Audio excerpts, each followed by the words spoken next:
Hello and welcome to our Monday night Bible study. We are on week 18 of the book of Ecclesiastes.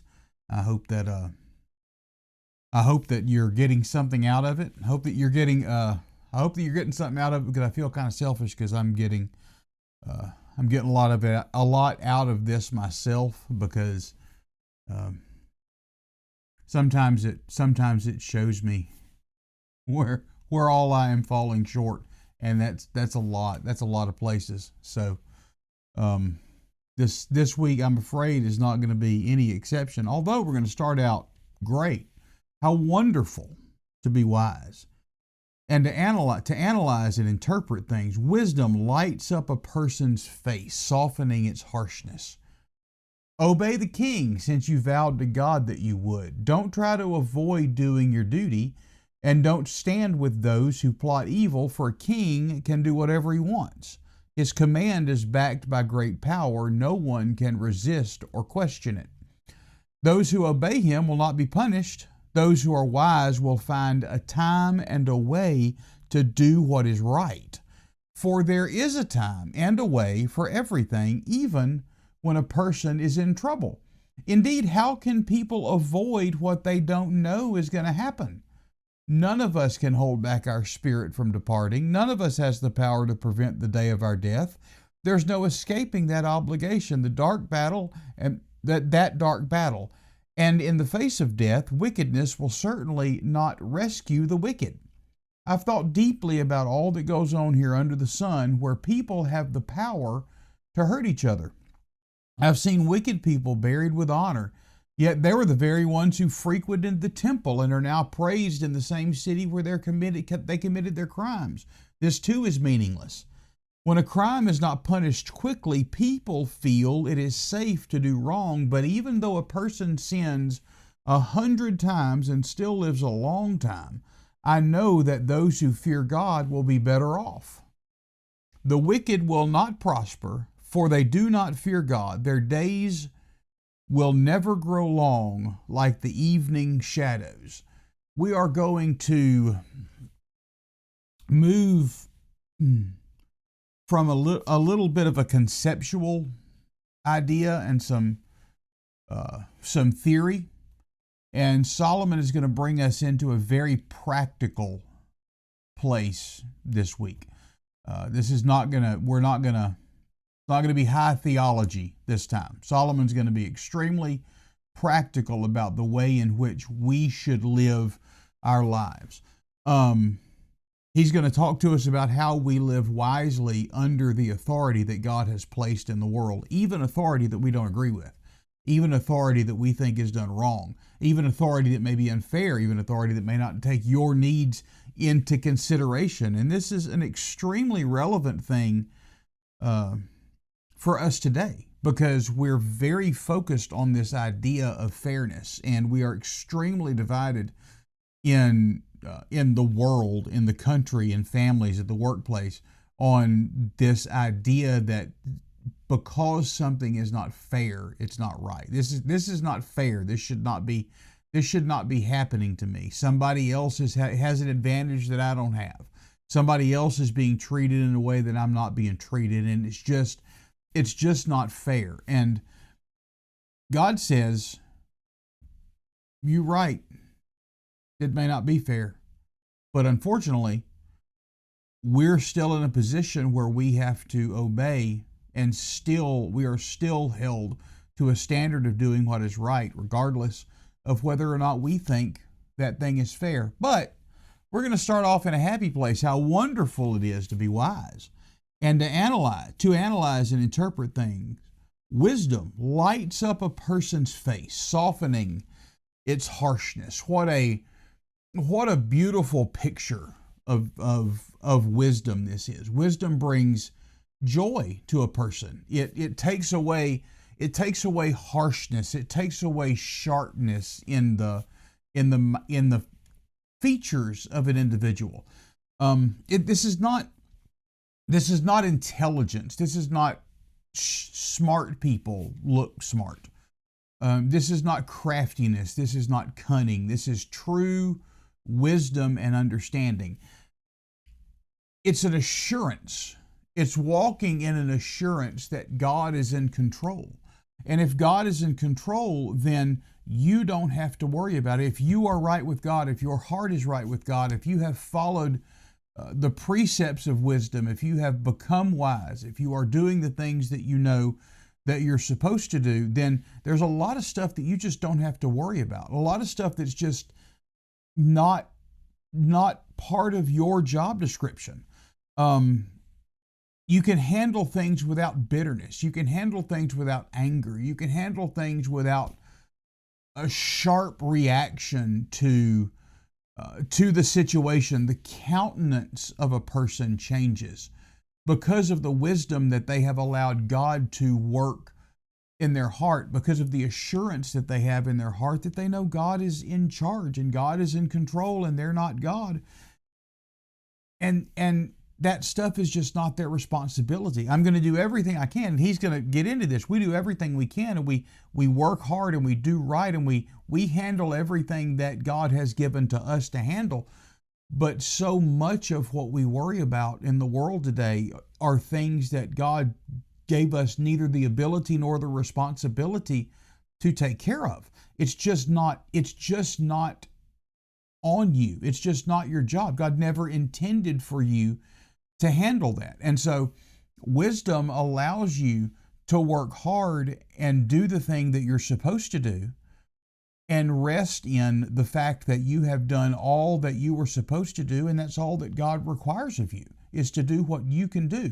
God doesn't require you to do what you can't do. God only requires you to do what you're called to do. And so people who walk in that wisdom are going to react differently to things. They're going to respond differently when things happen to them, when things come against them, when people come against them, when they're treated wrong, when they're treated unfairly. People that are walking in wisdom know that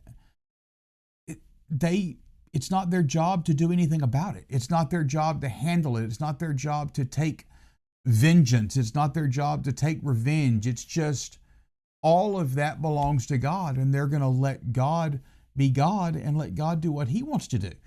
And this is the way in which we can live in an unfair world with calm and with peace and with equanimity, because we know that God ultimately is in charge of all of it. Obey the king, since you vowed to God that you would. Don't try to avoid doing your duty, and don't stand with those who plot evil, for the king can do whatever he wants. His command is backed by great power. No one can resist or question it. Those who obey him will not be punished. Those who are wise will find a time and a way to do what is right. For there is a time and a way for everything, even when a person is in trouble. And so we moved from the idea of wisdom is softening your countenance, and you're responsible. You're not responsible for what happens. You're not responsible for situations, but you are responsible for the way in which you respond to the things that happen to you. And so now Solomon is moving into this, and this is a pretty practical way to look at it. We all want this sweet countenance of wisdom, and we want people to walk around looking at us like we're the sage on top of the mountain, coming to us for all of our great advice that we give. But we don't always want to obey, because sometimes once you start down the road of wisdom, there is a point in which you can start to believe that it's coming from you. And at that point, you're in trouble, because that pride is not going to allow you to submit to people that you don't believe are as wise as you. They're not going to allow, if you're a right-wing red hat wearing fella, you're not going to submit your idea to a liberal that gets elected to office. And if you're a loving, bleeding heart liberal person, you're not going to submit your life to some rabid right-wing fascist fella that's in office, right? And so we we don't want to submit ourselves to the rulers that God has placed in our lives. And this is political. This is on the job. This is wherever you are, right? There are people in your life that have authority in your life. And God says you need to obey them. This is not, I don't know that I need to, I don't know how much qualification I need to do with this. This is not blind obedience to immorality, right? That is not what Solomon is talking about. But it is also not rebelling against everything that doesn't exactly fit your preference. In fact, in Romans chapter 13, and this is going to be a lengthy reading, in Romans 13, Paul says everyone must submit to governing authorities, for all authority comes from God, and those in positions of authority have been placed there by God. So anyone who rebels against authority is rebelling against what God has instituted, and they will be punished. For the authorities don't strike fear in people who are doing right, but in those who are doing wrong. Would you like to live without fear of authorities? Do what's right and they'll honor you. The authorities are God's servants sent for your good, but if you're doing wrong, of course you should be afraid. For they have the power to punish you. They're God's servants sent for the very purpose of punishing those who do what's wrong, so you must submit to them, not only to avoid punishment, but also to keep a clear conscience. Pay your taxes too, for these same reasons, for government workers need to be paid. They're serving God in what they do. Give to everyone what you owe them. Pay your taxes and government fees to those who collect them. Give respect and honor to those who are in authority. We are obligated by Scripture, old and new, to submit ourselves to the people that God has placed in our life, the people that God has placed in positions of authority in our lives. Obviously, as long as that obedience does not entail sin against God or sin against a neighbor, right? I don't know how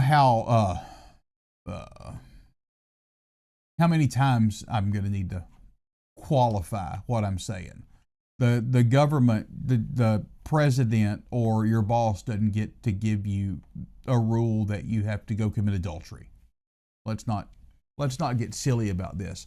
However, what we do like to do is make excuses and label things as tyranny and label things as wrong and label things as some moral imperative when we just don't like it.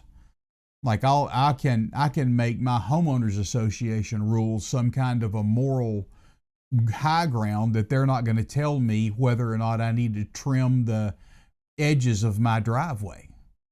That's not morality. God says, you know what? Obey them. Those are the rules. If the rules say put your trash can in the garage and don't have it visible, put your trash can in the garage and don't have it visible. Do the things that God tells you to do. And we all make excuses. I do too, because I love to drive faster than I'm supposed to drive. And I, probably shouldn't do that. But we all make excuses. He says, don't shirk your responsibilities. Don't look for the easy way out. And this is in the country. This is, in the country that you're a part of. But it's also at home. It's also at your job. It's also at the church. Don't be the guy on your job that everybody hates working with. Like if you work somewhere and a group task is assigned and your name is in the group and everybody in the group sighs and complains because they know that you're going to find every shortcut and every way around and every way to shirk your responsibility and you're going to make excuses the whole time, you're not being a good witness for Jesus. That's a sin. You're bringing a reproach on God. You're bringing a reproach on the Son of God if people hate working with you because you're lazy. If people in the church don't like working with you because you're lazy, that's a problem. If you can't be talked to, if your boss doesn't feel like he can come to you and say, "Hey, Jimbo, maybe we shouldn't wear Crocs to work at the bank." If he thinks you're going to blow up at him about that, that's a problem. You're not being a good witness. You're not doing what God has called you to do. Don't be the guy that the boss uses to punish other employees by sticking them with you. It's the will of God that the people that you work with look at you, and they can be jealous of you, they can be envious of you. All of that stuff may be true. There's not a way that you can control that. But they better not be able to say truthfully that you're lazy. They better not be able to truthfully say that they don't like working with you, because they really, you ought to be the one that everybody fights to have in the project, because they know if you're in the project, you're going to do everything in your power to make that thing successful and make them look good. That's a good testimony. This is the witness that we need. And it is I'm going to get into this a little bit later, more fully, so, we got something to look forward to. But it's a shame that we will send so much money overseas to foreign missions, but we will not be honest where we work. That's not right. Send them, give to missions. I'm not saying don't give to missions. What I'm saying is you can't give enough to missions to make up for the fact that your coworkers think you're a jerk. Because those are the people that you should be influencing. Those are the people that should see the fruit of the Spirit evident in your life. It's a tainted offering, and God's not pleased with it. And there's a way to do the right thing, even when you are asked to do the wrong thing. He very clearly says, there's a time to do the right thing. Always do what's right, and there's a time for it. You look at Daniel in Babylon. He did not submit to the request of the king. He did not say, I'm going to stop praying. When he was asked to do something immoral, he didn't do it. But what he also didn't do is run and shake his fist in the face of the king and poke the king in the eye and say, my guy, I'm going to stand up for what's right, and I'm going to stand for what you're not going to make me do anything like that. He just did what was right. He just did the right thing. Even the Shadrach, Meshach, and Abednego, when they're told to bow to the idol, they don't bow to the idol, but they also don't scream at the king about how unfair he's being. They just say, we're not going to do this. God is able to deliver us. If he doesn't, that's fine. If he does, that's great, but we're not going to bow down to the idol. They don't make it about the king being an evil person. And so you can stand for righteousness in the right way. You can stand up for yourself in the right way. You don't have to be a jerk about it. Pray for and give honor to those that God has chosen to lead, even if you don't agree with them, even if they're the wrong political party, even if they're a jerk. Maybe God's going to use them. God's going to use you to save them, or God's going to use them to make you a better Christian. One of the two is going to happen. When conflicts arise, and they will, conflicts are going to happen, you be wise. You be humble in your demeanor towards them. Don't react out of anger. Don't be spiteful. Don't be vengeful. Disobedience is permissible, but only when the alternative is sin. Otherwise, God says, obey them that have the rule over you. But indeed, how can people avoid what they don't know is going to happen? None of us can hold back our spirit from departing. None of us has the power to prevent the day of our death. There's no escaping that obligation, that dark battle. And in the face of death, wickedness will certainly not rescue the wicked. Not even the wisest king knows the future. Even the most powerful person that God has put in the world. Even the most powerful king that God has ever raised up died.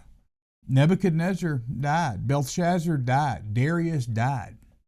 I mean, these great kings of the Babylonian and the Persian Empire, Alexander the Great had conquered most of the known world at that time, and he died. They don't know the future. No matter how wise you are, you don't know the future. And so all of this is limited. Even the most powerful ruler has limitations, and those limitations are set by God. Matthew chapter 6 says, look at the birds. They don't plant, they don't harvest, they don't store food in barns, for your heavenly Father feeds them. And aren't you far more valuable to Him than they are? Can all your worries add a single moment to your life? None of your wealth, none of your power, none of the honor, none of the pleasure that you have had in this life, none of that can add a breath once God says your time is up. You can be healthy, you can run, you can take all your medicine, you can do all the stuff you're supposed to do, and you should eat right. See, now I've talked to myself about eating right, and I've talked to myself about the speeding. So this one's hitting me pretty. I'm being pretty mean to me right now. So I'm taking it out on y'all. You should try to be healthy. You should do that. But it's really, you can't take thought and add a moment. You can't add a single breath to your life once God has said it's time. And so the unjust ruler is going to face judgment. And that judgment is not up to me. That judgment's not my responsibility. That judgment is not what I'm supposed to do. It is not up to me to pass judgment on them. That is up to God. The good guys and the bad guys are all going to die, and everything is up to God. The most powerful human on earth faces the same mortality that I do. And it humbles me to know that one day I'm going to face judgment, but it also frees me to understand that the end, or the time of the end, is not my responsibility. Today I can do the right thing. Today I can live right. Today I can live right to the best of my ability. Not great most of the time, but I do. We all do what we can. Tomorrow is that's not mine. That's God's. It's daily bread. I don't need bread for tomorrow. I need bread for today. And as long as God gives me my daily bread, then I can leave tomorrow up to Him. I've thought deeply about all that goes on here under the sun, where people have the power to hurt each other. I've seen the wicked people buried with honor, yet they were the very ones who frequented the temple and are now praised in the same city where they committed their crimes. This too is meaningless. When a crime is not punished quickly, people feel that it is safe to do wrong. Wicked people are buried with honor.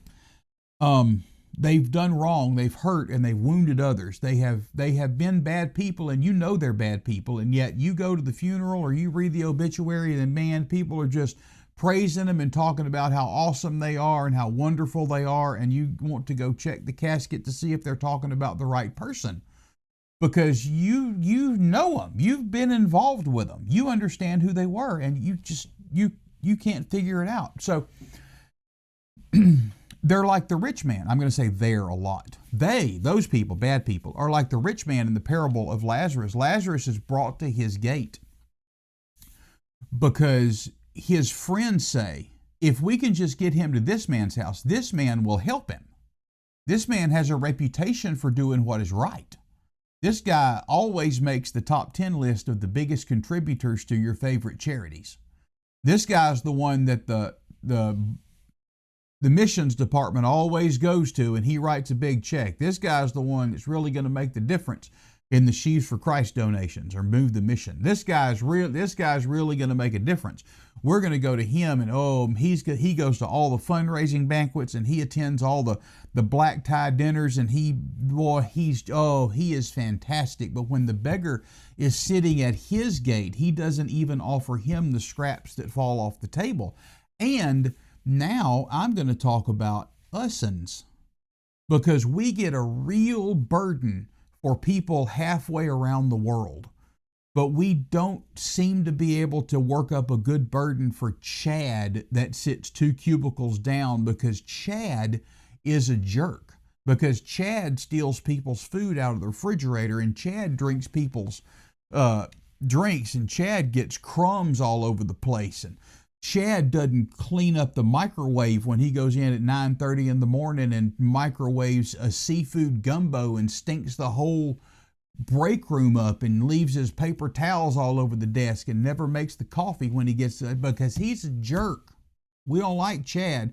But what I'll do is I'll be a jerk to Chad, and I'll be mean to Chad, and I'll talk bad about Chad, but I'll send my money somewhere else so somebody else can rescue somebody else, and somebody else can feed somebody else. So the rich man, he's got a name that he's a good guy. Everybody thinks of him as a good. Otherwise, they wouldn't have brought Lazarus to his gate. They wouldn't have brought Lazarus to the door of a guy that they knew wasn't going to do anything to help Lazarus. But the rich man looks at Lazarus and says, I'll do this stuff for other people. I'll keep my good name, but Lazarus is lazy. I know Lazarus. I know his family. I know the whole Lazarus clan. And they ain't a one of them that's worth shooting. They're all a bunch of lazy, no good for nothings, and what they want to do is they want to come and lay this fella here, and I'm supposed to feed him. If they wanted to feed him so bad, they could feed him themselves. Why, he's got people that are willing to bring him to my house for me to give him food.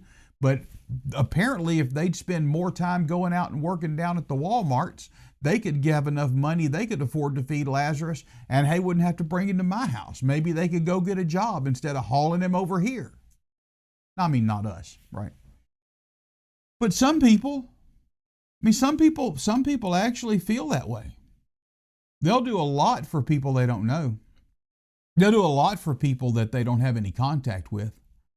But the minute you ask them to help somebody that they work with, the minute that you ask them to help somebody that they go to church with, boy, that wallet tightens up.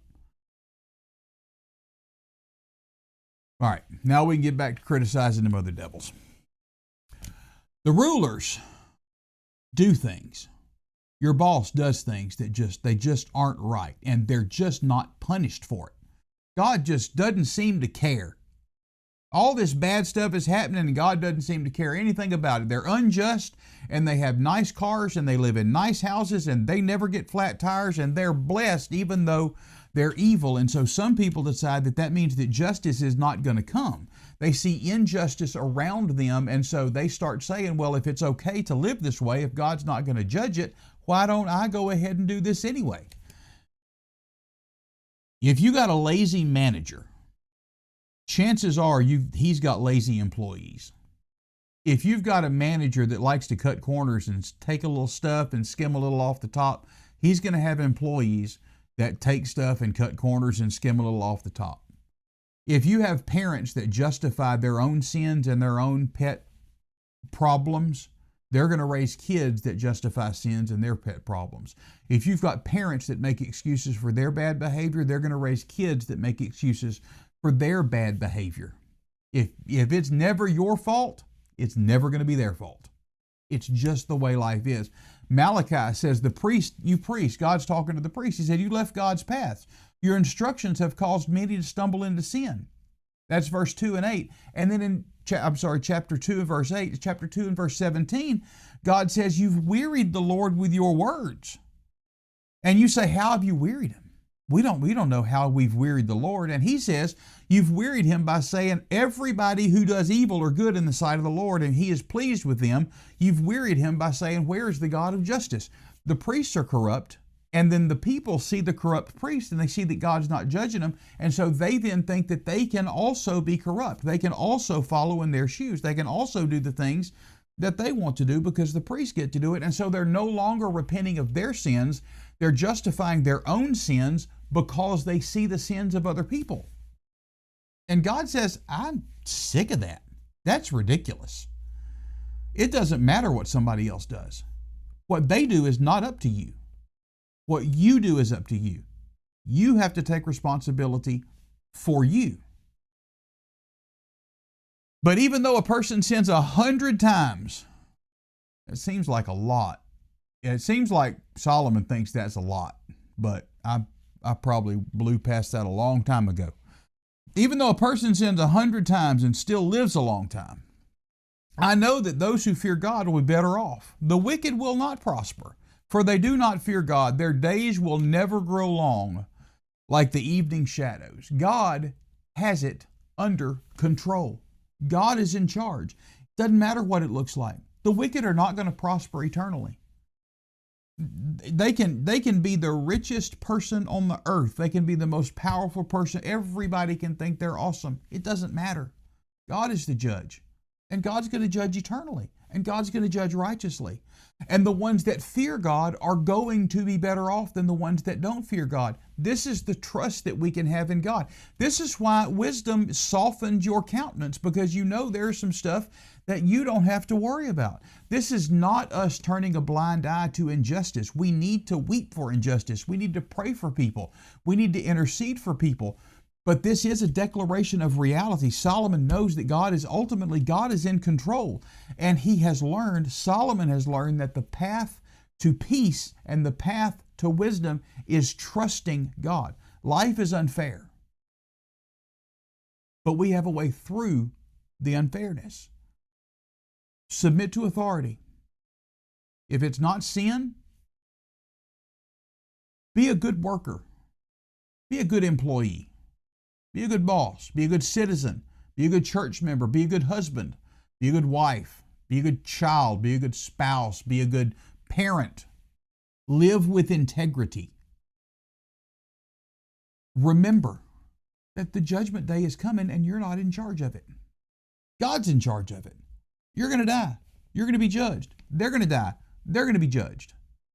And how that judgment goes, the only one I'm concerned about is me. Because ultimately, that's the only one that I have any control with. I have any control over. Fear God. And this is the most important part. Keep God at the center of your mind. Keep God at the center of your heart. And this is the anchor when everything else seems meaningless. If you fear God, wisdom follows. If you fear God, the other things follow. And they follow eternally. Lord bless you. Thank you so much for sitting with me for another 32 minutes this time. I love you. Honestly, I do. I'm going to go do some repenting. God loves you. And I will talk to you next week. Lord bless you. Thank you.